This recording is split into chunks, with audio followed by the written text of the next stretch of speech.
Welcome back to another piece of Top Choice Movies recap. Today's film was released in 2015. Titled, The Perfect Guy. Before we jump in, lovely people, kindly subscribe if you haven't, and don't forget to share your thoughts, thanks. Keep a keen eye for spoilers, sit back and enjoy the film. The opening scene shows Leah, played by Sanaa Lathan, getting dressed for work. Her boyfriend Dave, by Morris Chestnut, is still in bed. She kisses him, and he asks her to get back into bed, but refuses as she's late for work. She reminds him of a party they are attending that evening.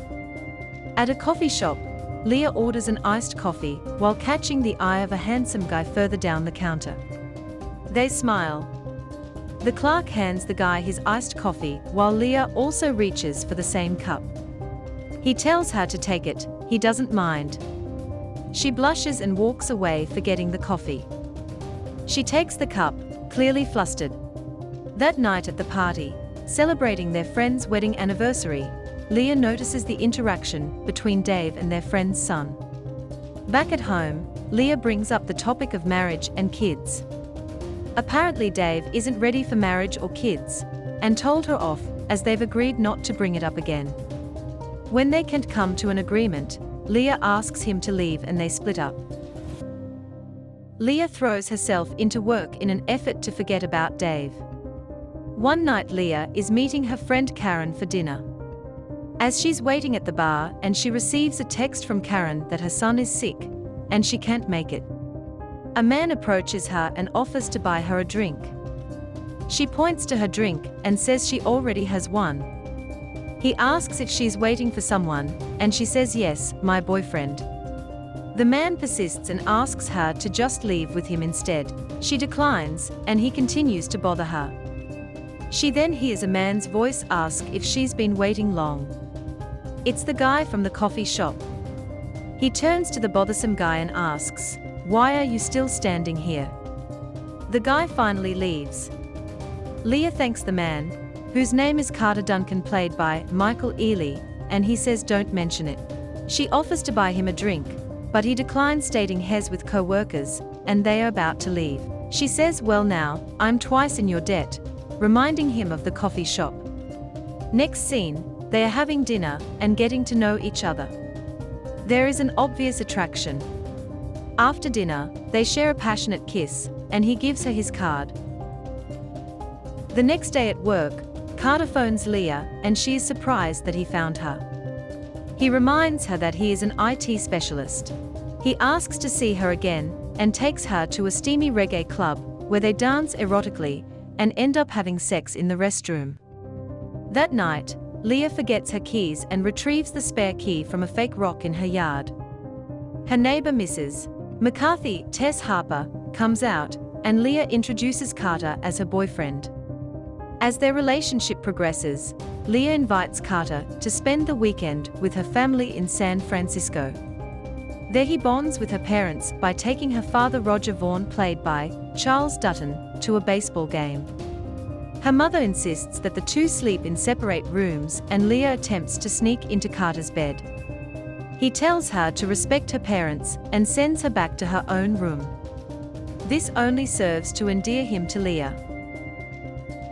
Returning home from San Francisco, Carter professes his love to Leah. Stopping at a gas station, a man compliments Leah about Carter's Dodge Charger. Carter, watching from inside the station, thinks the man is flirting with Leah. He storms out and viciously attacks the man, beating him to a pulp while Leah screams. He yells at Leah to get into the car when the station's owner orders them to leave at gunpoint, saying he's called the police. Leah tells him she needs time, despite his apologies. She later meets Carter for dinner and explains it's over. Carter becomes increasingly agitated and finally slams the table when Leah refuses his efforts to apologize. Over the next several weeks, Carter stalks Leah at her job and her home while calling her non-stop. Despite changing her phone number, Carter continues to call and harass her. Unbeknownst to her, he has been inside her house using the spare house key. He weirdly drinks from a used wine glass and sucks her toothbrush. He also hacks into her computer and steals her cat. At the advice of her friends, she went to the police station and meets with Detective Hansen, played by Holt McCallany. He advises her to notate all future attempts he makes to contact her, as this will help her case for a restraining order. Hansen feels something isn't right with Carter and orders a detective to pull his file. Leaving her office one night, Leah finds a single red rose and a note that says, "If I can't have you, no one will." The next morning, a restraining order is served to Carter at his job, and he is subsequently fired. One day Dave calls Leah and tells her he'd like to see her. They meet, and he tells her he has missed her and wants to reconcile. Leah happily agrees. She tells Dave about Carter. One night at dinner, when Leah and Dave are seated, she sees Carter watching them from the bar area. Dave approaches him, and after Carter makes an inappropriate remark about Leah, Dave warns him never to contact her again. Leah again notifies the police, and after Hansen brings Carter into the station over the violation of the restraining order. Carter states the restaurant is a public place, and in fact, Dave threatened him, and if anyone should need a protective order, it's him. One night, while Carter is installing cameras inside Leah's house, her neighbor, Mrs. McCarthy, walks in and asks what he's doing. He says Leah asked him to come and check on some things, but Mrs. McCarthy says she thought they'd broken up. As he approaches her menacingly, she runs back to her home with Carter hot on her heels. She manages to lock the front door, but Carter grabs her from behind. They struggle toward the basement, and Carter kills her by pushing her down the stairs, causing her to break her neck. A week later, the body is discovered when Mrs. McCarthy's daughter calls the police. Leah sees the crime scene and is visibly distraught when informed of her neighbor's death. At his home, via the cameras, he watches over Leah and Dave as they sleep and make love. The most disturbing of all is while they are making love, Carter is under Leah's bed listening. The next day at work, Leah's bosses advises her an email containing a video of her and Dave having sex was sent to all the employees and business associates. Leah pleads with her boss, but he suspends her anyway. While in bed, Leah gives Dave a birthday present purchased before their breakup. It's a watch engraved with "I will always love you, Leah." Dave says he will never take it off. The next day Dave has a business meeting in Santa Barbara, and while there, Carter sabotages David's car by loosening all the lug nuts on his tire. While driving the curved hills, Dave loses control of the car as the wheel loosens, causing it to flip down a hill and seriously injure him. Carter has been closely following him, and after the wreck, he goes down to the wreckage and kills the Dave by suffocating him.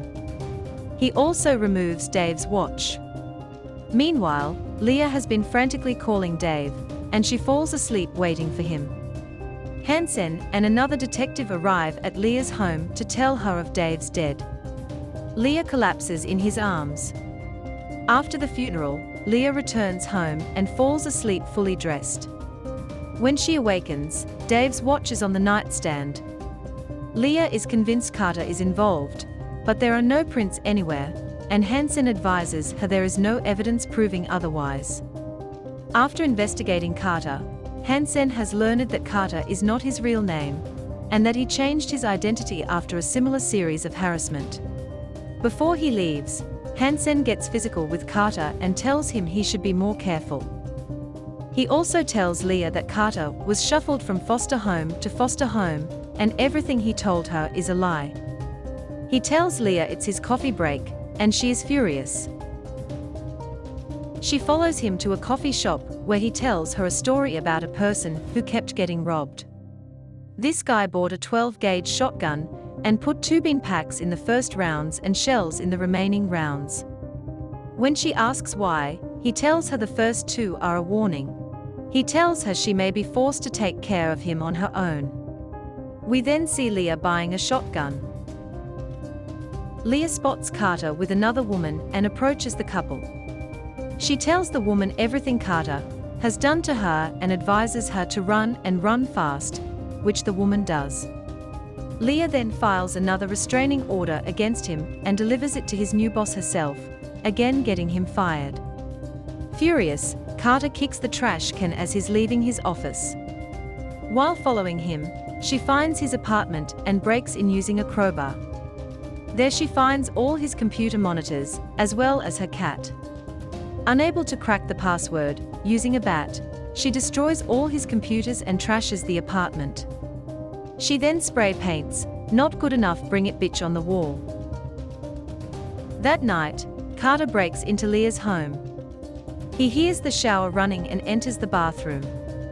The steam makes it impossible to see into the shower stall, but Carter hears the shotgun cock behind him. He turns to see Leah aiming the gun at him. Hesitating to shoot, Carter manages to get the gun away from Leah.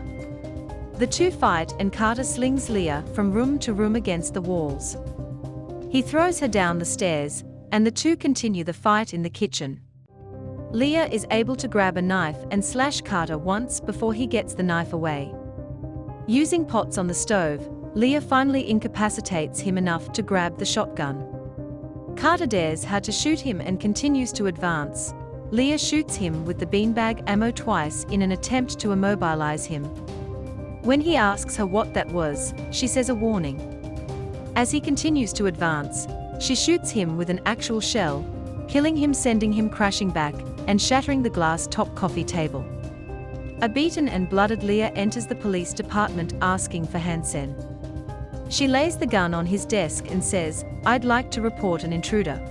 The last scene is the police removing Carter's body from Leah's home. Moral lesson: 1. Define your relationship from the beginning. You have to be on the same page with your partner. If you want to settle down in a year frame, and you are dating a man who wants to settle down in 10 years' time, you want kids, he doesn't. You will be courting with consistent cries and heartbreak. 2. You can't watch your man beat up a random stranger to the point of death and think he loves you so much. He will do the same to you when the time is right. 3. The perfect guy for you is not the one who has the most money or the most handsome one you'll meet. He is the one who knows how to make you smile and will love you each and every day until the end of time. 4. Rebound relationship is deadly. It can be wild, intoxicating. Take time to reflect on your past relationship before you jump into a new one. Take time to heal and nurse your vulnerability. 4. Sometimes, we need to fight our battles ourselves. 6. We don't know what we are capable of doing till we are pushed to the beam. Lastly, there is no such thing as a perfect being. He might be the perfect gentleman or lady, treats you well, faithful, God-fearing, tall, handsome, beautiful, submissive, honest, hardworking, has a good job, clean your home, good sex. Perfect beings are only seen on the pages of a romantic novel or Instagram pages. You will never find a perfect guy or lady. Just like you, everyone has their flaws. Thank you for tuning in. Please feel free to share your thoughts on the movie you just watched in the comments box below. And don't forget to subscribe for more movie recaps to come your way.